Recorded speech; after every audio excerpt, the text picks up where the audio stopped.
Guys শেষে কিন্তু অনেক মজা আছে, সবাই পুরো ভিডিওটা দেখবেন। কেটা কেটা দেখি দেখি দেখি দেখি টাটা দাও, টাটা দাও, টাটা টাটা। দেখি দেখি রে কে রে? টুকি। হ্যাঁ টাটা টাটা দাও, টাটা দাও, টাটা দাও, টাটা দাও। টাটা।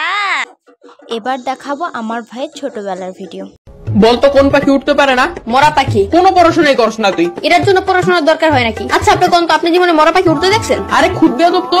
এই তোর নাম কি? কথা গুরানকে মরা পাখি উঠতে পারে? এই তুই থাকুস কই? আমার বাসায় থাকি। বদমাইশ, তোর বাসা কই এটা জিজ্ঞাসি না আপনি জিজ্ঞেসেন আমি কই থাকি। আজব তো। এবার কত তোর বাসা কই? আর আমি যেখানে থাকি ওই জায়গায় আমার বাসা। তোর কিন্তু আমি মাইর দিব। পড়া তো পারস না, আবার তেরামি করস। কেন কোন পড়া পারি নাই আমি? ওইদিন তোর একটা অঙ্ক জিজ্ঞাসিলাম, পারস নাই। কোন অঙ্ক পারি নাই? ধরেন এখন ধর তোর কাছে 20 টাকা আছে, তুই 10 টাকা তোর বন্ধুরে দিলি, তোর কাছে কয় টাকা থাকে? আপনি অঙ্ক বাদ দেন, আমি কে তুই বললেন যে 10 টাকা দিয়া দিমু? এই যে কোথায় কোথায় বেয়াদবি করস। এত সহজ অঙ্ক ধরলাম তাও পারস না। কি পড়স তুই? শার্ট পরি, প্যান্ট পরি, গেঞ্জি পরি, জুতা পরি। ওই সার করতে হবো না, মাথায় জ্ঞান বুদ্ধি বলতে কিছু নাই তোর। আপনার চেয়ে বেশি আছে। আবার তেরামি করস। কেন আমি কি? আপনি আমার বুদ্ধি পরীক্ষা করে দেখেন। তাইলে ক, সমুদ্রের মাঝখানে একটা লেবু গাছ থাকলে তুই লেবু কেমনে আনবি? বাজার থেকে কিনে আনবো। আর আমি বুঝাইতে চাইতেছি যে ওই গাছ থেকে লেবু কেমনে আনবি? ডানা দিয়ে উইরা উইরা। তোর তো ডানাই নাই, ডানা কি তোর বাপে লাগাইবো? সমুদ্রের মাঝখানে লেবু গাছকে তোর বাপে লাগাইবো?